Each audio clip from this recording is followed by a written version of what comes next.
Les premiers consommateurs de café dans le monde sont les Finlandais, avec entre 12 et 15 kilos de café par an et par habitant.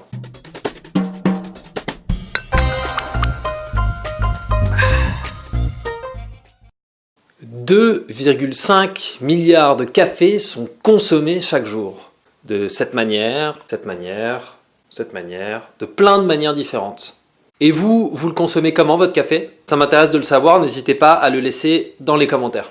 125 millions de personnes dans le monde ont un emploi qui dépend du café. 3 ans, c'est la durée nécessaire à un caféier pour qu'il commence à produire des fruits.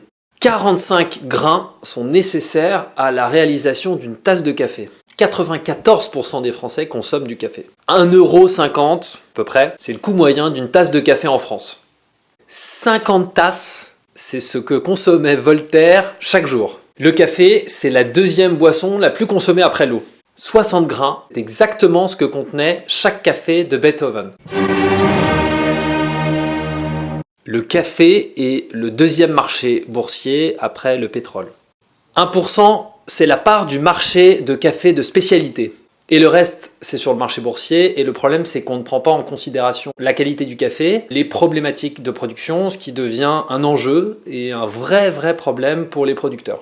Jusqu'en 2004, la caféine était inscrite sur la liste des substances interdites au Code mondial antidopage.